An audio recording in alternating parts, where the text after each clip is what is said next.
Ako si Sara Duterte. Tatakbo bilang Pangulo ng Pilipinas. Eto, bago lang to, late lang to. Putang ina mo, John Vic Rebulla. Kahapon lang may cousin was murdered. And you will say ligtas ang public at bumaba ang crimes ng Pilipinas? What the F? Tamaan ka sana ng missile from Iran. PI, sinungaling. Jack Lee, si, ano to ha? For Filipino-American Army veteran. Pucha, yari ka na ngayon. Noong mga nakaraan kasi, merong kumakalat sa SOCMED na yun nga, allegedly, galing kay John Vic Remulla na bumaba nga daw yung krimen, hindi kailangan ng pumatay para masolve yung mga drugs sa Pilipinas. Then, nagsulputan to mga to. Lately lang to ha, bago lang to. Parang, ano ba kayo, Sunday? Last week lang. Parang isang araw lang. Kung hindi nyo pa nababalita sa mga TV, sa mga mainstream media natin, bago lang yan. Kaya nagagalit sa kanya. Minumura ka na, John Vic. To the point na magmura ka na sa SOCMED, tapos ganyan, galit na galit yan. Puta, hindi ka naman magmumura pag hindi ka naman galit eh. Di ba? Ang nakakaloko kasi dyan, yung pilit mong sasabihin na okay na rito, wala nang safe na dito sa Pilipinas, tapos patuloy yung nangyayari. O ito, bibigyan ko kayo ng sample ha. Ito, kanina lang. Ano ba kayo? Sunday. Kanina lang. Kanina lang. Yung escort na retired na police ni Yorme Isko Moreno, pinatay. Malapit na sa bahay nila. Malapit na yan o baka tapat na yan. Ang pangalan, George Capistrano, 56 years old, was fatally shot by motorcycle riding in tandem, Barangay 134, Balut, Tondo, while allegedly serving as security escort from Manila Mayor Francisco Isko Moreno Dumagoso. Kanina lang yan, bagong-bago. Kinuha pa yung kwintas. Maririnig nyo, may video tayo, ha? So, binaril, dalawa sila, riding in tandem, tapos, pinipigtas niya yung kwintas eh. Hinihila niya yung kwintas, makapal yung kwintas nito, maririnig nyo. Kaya, binuksan pa ng ganon. Kaya medyo tumagal pa ng ganon. Sabi, nung asawa, narinig pa niya yung putok ng baril, dalawa. So, meaning, it's either tapat o malapit na. Kasi nakita mo, nag-minor na eh. Diba? Mamaya, makikita nyo yung video. Diba? Makikita nyo yung video. So, kanina lang yan. So, asan yung sinasabi dyan na safe na bumaba yung crime rate sa Pilipinas? Alam mo ang problema sa SOCMED? Ito totoo. Real talk to. Alam mo ang problema sa SOCMED? Dalawa eh. Sabi ko nga lagi dito, kaya kang gawing masama sa SOCMED. Yung mabuti, kayang gawing masama. Yung masama, kayang gawing mabuti. Istoryahan lang ang labanan dyan. Caption lang. Ang Pilipino, mahilig sa chismis. Di ba? Mahilig sa chismis. Naniniwala sa chismis kahit hindi na bine-verify. Yari. Tapos. Di ba? Ganun na nangyayari. So, ginagamit nila yon dahil alam nila na ang SOCMED ay talagang babad ang tao, ang Pilipino sa SOCMED. Pag nakita, uy, bumaba na ang crime rate. Pare, okay, ligtas na tayo, labas na tayo. Putang na, patay! Di ba? Well, I'm sure itong mga viewers ko, matatalino to. Puta, hindi naman safe. Kalakatarantaduan naman yung sinasabi. Kung talagang, yung panahon ni Tatay Digong, yun ang safe. Diba? Yun ang safe. Totoo. Diba? Yun ang safe. Magkaroon man ng crime rates nung panahon ni Tatay Digong, siguro maliit na chances na lang talaga. Dahil tutuluyan eh. Tutuluyan pag nahuli. Diba? Sa Pilipinas, hindi pwede yung lalambot-lambot ka pagka politiko ka.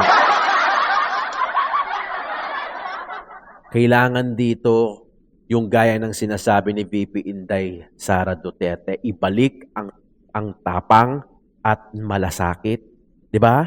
Hindi pwedeng puro malasakitan lang tayo rito. Paano susunod yung mga yan? Hindi naman pwedeng puro matapang. Kaya nga hindi sumusunod yung mga yan kasi alam nila, kaya nilang lusutan dito. Pero pagka yung nag-abroad yung mga yan, susunod yan doon. Di ba? Itanong natin sa mga OFW dyan na viewers ko. Sumusunod kayo sa batas dyan, di ba? Dahil pag hindi kayo sumunod, yari kayo. Di ba? Ang problema, kaya natin gawin dyan, ba't hindi natin kaya dito? Kasi alam natin dito, kaya natin lusutan. Ang hindi lang nakakalusot dito ay mahihirap. Totoo lang. Diba? Kaya kayo nasasabihan yung batas sa Pilipinas, pangmayaman lang. Hindi naman makukoin yung salitang yan kung hindi naman nangyayari o hindi naman nila na-experience. Diba? May video tayo niyan, hintayin niya lang. Ayan yung sinasabi ko. Mas ligtas na ngayon kumpara dati. Bihira na lang ang patayan sa ilang lugar. Bihira nga lang na merong mga adik. Yan ang mema. Yung mema sabi ka lang, mema post ka lang. Even though na alam naman ng mga Pilipino na hindi naman totoo yan. Yun nga lang, para doon sa mga mabababaw, yung experience o yung paniniwala, maniniwala dyan. Kumbaga may maluloko at may maluloko at may maniniwala at may maniniwala pa rin. Ginagamit nila yung SOCMED, di ba?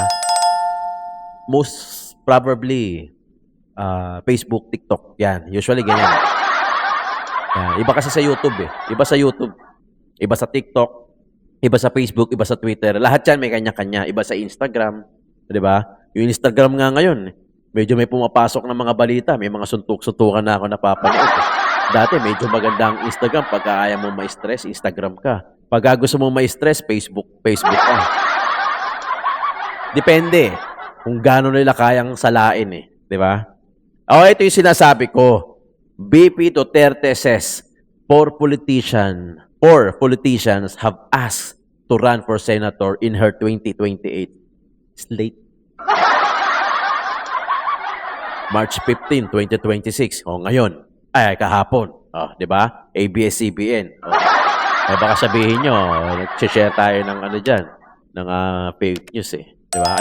Galing sa ABS-CBN yan. 2026 pa lang Ang estimate natin, 2027. Kasi ngayon, 2026, tatrabaho pa yan. Diba? Tatrabaho pa yan. Yung mga dyan, trabaho tayo, papaksakin natin ng Duterte. Pagka hindi na nila nagawa yan, oops, kanya-kanyang kabig na yan. Ise-save nila yung sarili nilang upuan. At kaya nilang gawin yun kasi mga ganid yun eh. Mga ulupong yun, mga ganid yan. Diyan mo makikita na kaya nilang talikuran yung mga kaalyado nila, yung mga kakampi nila para ma-save lang nila yung upuan nila sa 2028. Panibagong istorya na naman ng kain tae. Kung sila kain suka, hindi yun. Pwede mo pang kainin yun pag wala ka ng pagkain. Kadiri nga lang. Pero yung kain tae, yung tinahe mo na tapos kakainin mo pa. Sorry for that yan. Baka mamaya may kumakain dyan. Pero yun yung pinaka-tamang termino para sa kanila eh. Diba? Kasi mga ganid yan mga yan. Isi-save nila yung sarili nilang upuan sa 2028. Otherwise, yari sila. Napaka-ironic, common sense, common knowledge na lang to. Lahat ng tumahimik sa issue ng flood control, sigurado, most likely, lamnatoids. Bakit ka tatahimik sa flood control issue? Yan nga yung magandang pagkakataon para mahalin ka ng Pilipino. Ninakawan nila tayo ng pera. Ano pa ba? Kasi medyo hindi ramdam yung galit. Kasi hindi naman talaga direct lang ninakawan gaya ng mga hinold up ka. Kumbaga, hinulog mo na sa gobyerno, bahala na sila dyan. Pero hindi mo alam, sa inyo umaasa yung mga korap na politiko, kaya ninanakaw nila yung pera. Hindi lang directly, kaya parang hindi masakit eh. Pero sa totoo lang, masakit talaga yun. Dahil trilyon yun. Di ba? Diyos ko naman. Di ba? O ngayon, kain tayo sila. Kaya nilang gawin yan. Kaya nilang gawin yan. Manood na tayo. Ito na ba yung last? Okay, game. Ito yung sinasabi natin. Yun yung pulis, yung nakaputi. May riding in tandem sa likod. Sira na yun yan. Nag-minor na, Papunta sa amin. Yung sounds namin. Saranin mo nga kung may yan. Pang. Kasi, tabi ng CCTV. Yung may sounds. Tiyan sabay. Yan oh, kinukuha eh. May kinukuha eh. Kinalas ko yung yung pintas eh. Hindi mo mahatak yun eh. Hindi mo mahatak Ayun, yan. dyan, nagkakalat Kapal siya ng dyan, pintas oh. niyan. Pero nilatak niya pa rin, no? Atak na atak, oh. Ginanon niya, eh. Nalog-alog niya, eh. Nakuha yung kwintas. Nakuha raw. Ulitin natin. Sira na yun dyan. Yung sounds niya sa kabila, gawin sa papunta sa akin. Nagminor na eh. Sira na yung mga kung may ano. Sa kabilang CCTV. Yung may sounds. Tiyan sabay.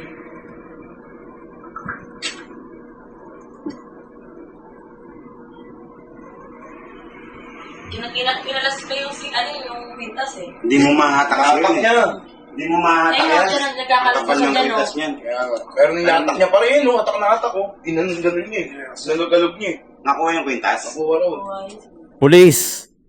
Retired Police Maynila, escort ni Yorme Isko Moreno. Ano yung sinasabi mo, John Vic, na mas ligtas ang Pilipinas sa ngayon? Alam nyo, yung nagnakaw na yon, hindi ko masasabi na hindi naggagamit ng droga yon. Bakit ka mo? Hindi mo kayang gawin ng normal na tao lang yun, na pumatay ka ng tao. Katarantaduhan yun. Kung ikaw matino ang pag-iisip mo, hindi ka polluted yung mind mo o yung mga cells mo ng drugs, hindi mo gagawin yun. 'Di ba? Manghihiram ka ng tapang kahit nga lasing eh. Hindi ako naniniwala na lasing nakainom. Nagsusuray-suray yun. Baka hindi pa makatama yun eh. 'Di ba? Hindi gaya ng mga addict, yung mga drug dependent talaga, matik na yun. Kaakibat yun ng paggawa ng masama, yung pagiging addict. 'Di ba? Kinuwento ko na yan doon kung ano yung ladderization ng kung paano nagsimula yung patikim-tikim hanggang sa talagang pumapatay na ng tao. Kinuwento ko na yan dito. Galing ako, lumaki ako ng Tondo. Kung saan talaga mulat na mulat kami. Kung sino yung mga adik. Kaya mo nga ipikit yung mata mo eh, tapos tumuro ka. Kunyari, masama-sama sila dyan. Tumuro ka ng hulaan mo lang. Tatama ka pa eh. Malaki pa yung percentage na tatama kang adik yung matuturo mo eh. Alam namin, kahit wala ng DNA, drug test yan. Yung body gesture pa lang yan, body language pa lang yan, puta. Lumaki ako dyan, alam ko yan. Diba? Hindi mo kayang gawin yung ganun bagay ng normal ang pag-iisip mo. Puta, pwede ba? Diba? Katarantaduhan kung sasabihin mo, hindi, normal yan, di naman nagda-drug addict yan eh. Putang ina, normal pala eh, ba't pumatay ng tao? The fact na pumatay ka ng tao, hindi ka na normal noon. Hindi na natin kailangan pang silipin kung nag-a-addict ka o hindi. Kung ang tanong lang, normal ba o hindi normal eh. Diba? Pumatay ka ng tao, malamang makapal yung kwintas. O, magkano ang per gramo ngayon? 8,000 per gram ang gold ngayon. Sa Pilipinas ha? Sa Pilipinas. Kakakita ko lang eh. Kasi gusto ko mag-invest kaso naalala ko, wala pala akong pera. So dati parang 2,000 lang, tapos nag-6,000, tapos ngayon 8,000 per gram. Eh kung makapal ang kwintas noon, most likely 100K above ang presyuhan niyan. Diba? Saudi man yan, Chinese yan kasi per gramo. Tapos sasabihin ni John Vic, ligtas ang Pilipinas ngayon. Pwede ba? Diba? Etong mga nangyayaring ito, 'di ba, pinag-uusapan natin yung ginawa ninyo sa NBI. Kasi etong paulit-ulit na tinatanong nung time na ini-interview namin si Attorney Baligod na baka naman katulad din yan nung kay Gutesa na sa simula lang tapos pag tinakot yung pamilya, naintindihan natin ako naintindihan ko yung nangyari kay Gutesa, napakahirap nga rin naman. Sabi nga nila i-bash ka na at lahat, gawin na sa'yo lahat, pero pag ang pamilya mo na, dudugo na yung puso mo dun eh. 'Di ba? Alam natin yan. Pero kayo ba? Kasi yan ang tanong sa amin siyempre, di man namin masagot. Kayo po ba, hanggang kailan kayo at sigurado ba kayo hanggang dulo itutuloy nyo itong laban na to? Sige po, kahit sino po. Hello sir, para sa amin tong tropa na to sir. Kung anong naumpisahan namin, hanggang dulo na ito. Yun, Wala dapat. nang iwanan. Tatapusin na namin kung sana nga matuldukan na to Kasi naumpisa na namin to. Hanggang dulo na ito. Paano sir kung merong mag-Trillanes sa inyo? Malabo. Malabo mangyari. Malabo. Nalabo si Medyo Trillanes, ibang no? breed yun, ano? Iba, Oo, mixed breed yun. Ibang breed. Sige po. Meron pa iba? Hindi po gawain ng Maris yung ganun, sir. Hindi po gawain ng Maris yung ganun, sir. Yung ginagawa ni okay. Trillanes.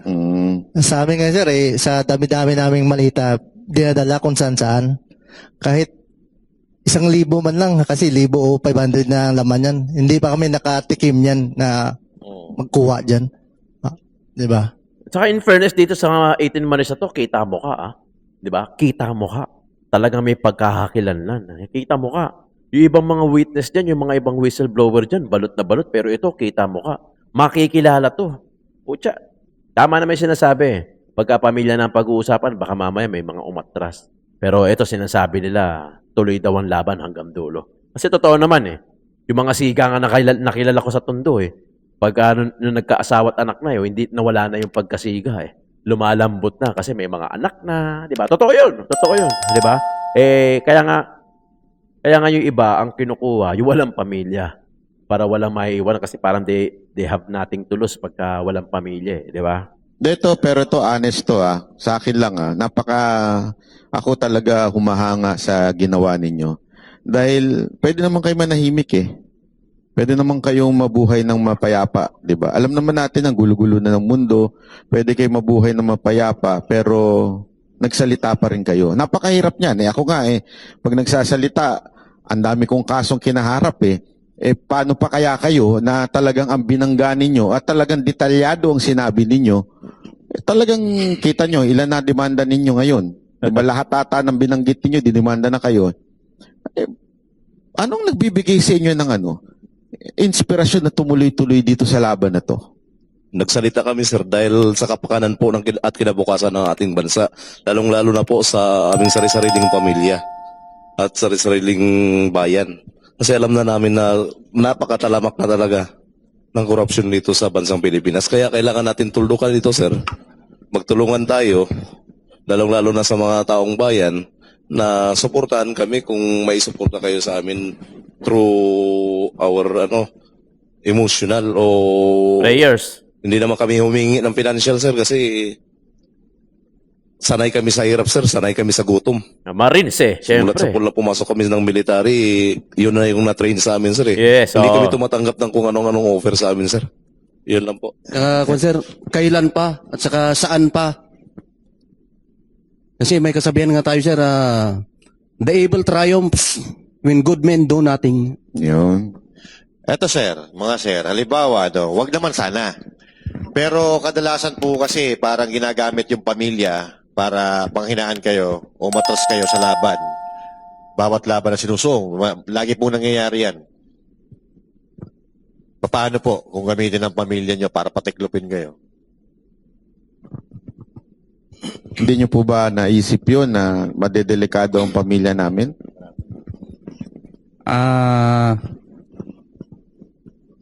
Sige sir, ikaw, hindi ka pa nagsalita si sir, ngayon na. We are ready sir. Ready. Saka paano mo masasabing sinasabi nila scripted eh, 'di ba? Sinasabi nila scripted. Okay, ganito. Psychology ako eh, 'di ba? Alam niyo naman 'yan, psychology graduate tayo. Paano mo sasabing scripted yung mga sasabihin nitong 18 Marines? Yun ang sila sabi nila eh. May dead air nga eh. May lapses nga eh. 'Di ba? Maboboring ka pa nga pag ang tagal naman sumagot nito mga. Ang tunay na scripted pagka binato, alam na kagad yung sasabihin. Ito may mga may dead air pa eh. 'Di ba? Ang tagal sumagot tapos di malaman pagka nagsumagot, yung isa hindi pa ma-construct yung sarili-sariling bansa pa yung sinabi. Hindi ko sarili-sabi niya pinaglalaban daw niya para sa sarili-sariling bansa. Isa lang naman bansa natin. Meaning kung psychological sa psychological aspect natin titignan, hindi yun scripted. Kasi makikita mo na uutal-utal, may dead air, ang tagal bago makasagot, parang iniisip pa kung ano yung sasagot. Kung scripted dyan, alam na kaagad nila yan. Baka yung tanong naibigay na sa kanila bago mapaiisip na lang nila kung ano yung sasagot nila. Pero ito hindi, di ba? May dead air, papasahan pa ng mic, hindi malaman kung sino magsasalita, di ba? Sir, para sa akin, Thank you. itong nabuo namin to na pag-uusap noon, nag-ano na ako sa pamilya ko, kwininto ko na kung ano yung katotohanan para sa amin yung mga pagdi-deliver at kung ano yung nakikita namin at kung sino ang pinagdi-deliveran namin. Sabi ng pamilya ko, kung ano yung totoo, sabihin nyo. At andito lang kami, sabi ng pamilya ko. Kaya yung pamilya ko, sila yung nagpapalakas ng loob ko. Kaya sumama din ako dito at nabuo itong team namin na naumpisan namin. Kaya hanggang dulo na to para sa bansang Pilipinas. Totoo. Meron pa po. Sir, ayun. Okay. Ay, yung sinasabi niyo sir na pakialaman yung pamilya namin, iba namang usapan yan kasi hindi naman, ang sa amin lang dito, yung usapan lang man sa korupsyon ang pinaglalaban namin. Iba na pong usapan ng pakialaman ng pamilya namin, gira na po yan. No. Okay. Hindi kasi alam nyo, sabi nga sa mga adik, walang imposible. Alam nyo naman yan, di ba? Hindi, wala akong pinatutukuyan, pero sa bangag, walang imposible. Lahat ay gagawin para talaga proteksyonan ng sarili. Di ba? Siyempre, yung mga praning, pag, ayan talagang kahit na napapaligiran na siya ng pulis, napapaligiran na siya ng katotohanan, Patay hindi kung yung patayan. papahuli ng buhay. Yes. Makikipag, gagawin niya ng lahat. Alam naman natin na marami sa ating government official na bangag sa kapangyarihan, lulong sa kapangyarihan.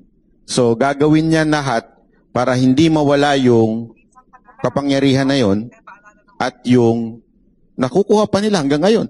Kasi ang balita natin, di ba, kayo din, alam niyo yan, tuloy-tuloy pa rin sila eh. Imagine niyo corrupt ang 2025 budget until now, inulit pa nila. Yes. Para bang wala sila talagang konsensya, paulit-ulit. Hindi ba kayo na-frustrate doon? Sa bagay na, ano ba yan? Paulit-ulit na lang. Hindi nyo ba naisip na meron pa kayong gawing hakbang na iba?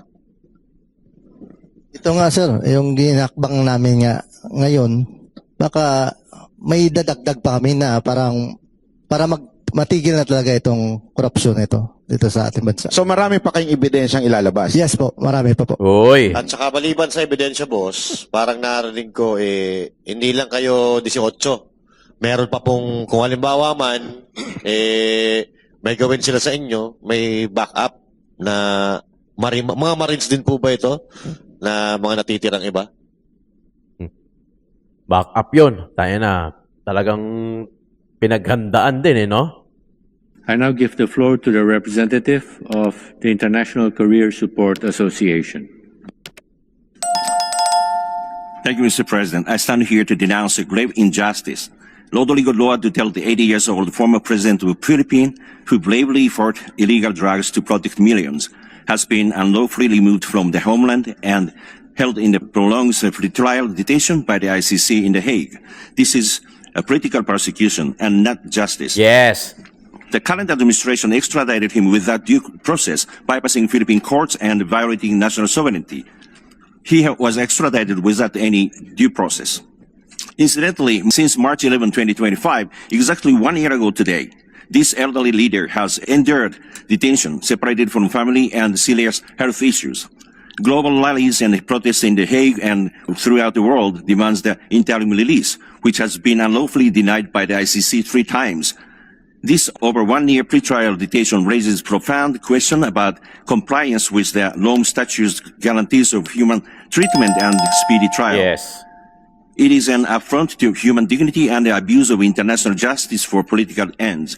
We urge this Council to demand humanitarian review and interim release of President Duterte. Justice must be fair, not a weapon against the people. The majority of the Filipino voice will not be silenced and depressed. Thank you very much. Yari kayo dyan. Thank you. Diba? Tama naman eh. 1 taon? Ganong katagal? Diba? Wala pinakaiba para sa Pilipinas. Alam ko naman, di naman natin na posisyon niya para makapagsalita ng ganyan, pero ganong katagal. Diba? Sabi nga nila, political yan. Diba? Meron tayong dito eh. Meron tayong sovereignty rito, may batas tayo rito eh. Bakit kailangan pandalin doon? 'Di ba? Etong susunod na mapapanood nyo, nakikinata ko na to eh.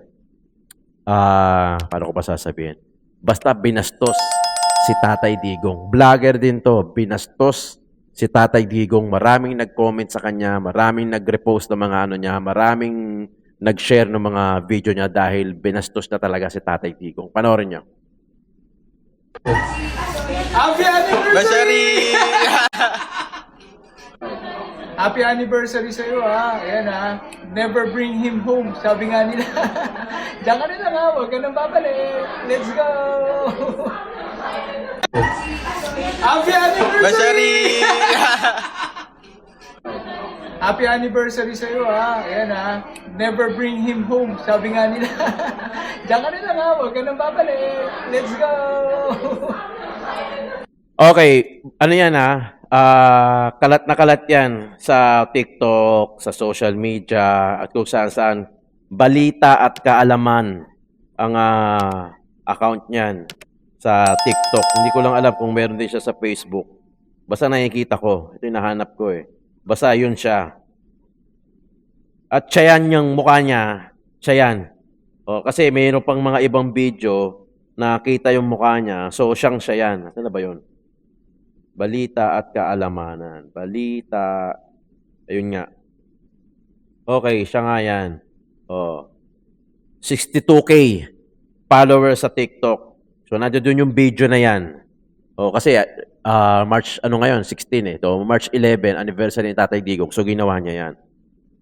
So, mapabastos talaga. Di ba? Vlogger din yan eh. Di ba? Pambabastos yun. Diba? Parang hindi ka naman Pilipino.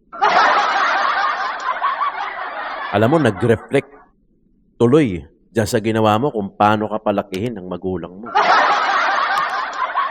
Ano lang i-comment nyo dyan sa baba kung anong reaction nyo dyan. Kaya dalawang beses kong pinlay eh. Diba? Di ba kapastosan yun? Diba? Okay na eh, nando doon na. Buhay man siyang umuwi o patay, tanggap naman natin yun eh. I strongly believe na pati yung pamilya niya tanggap na kung ano yung kapalaran ni Tatay. History na yun eh. Wala nang makakapigil yan. History na yan. Nandiyan dyan, nakatatak na yan. Baka sa susunod kasama na sa ano yan eh. Sa tanong ng pagkana sa mga bata, sa history, nakasama na dyan. Sinong unang-unang presidente na napadala sa ganyan-ganyan ng Pilipinas, napadala sa ICC para imbestigahan. Sa susunod, kasama na sa mga exam yan eh. Pero yung to go beyond that is disrespectful eh. Diba? Kapastusan yung ganun. I-comment nyo dyan sa baba kung anong tingin nyo. Diba mga kayon? Grabe balita at kaalaman na. Huwag nyo na i-follow, huwag nyo na i-subscribe. Diyos ko.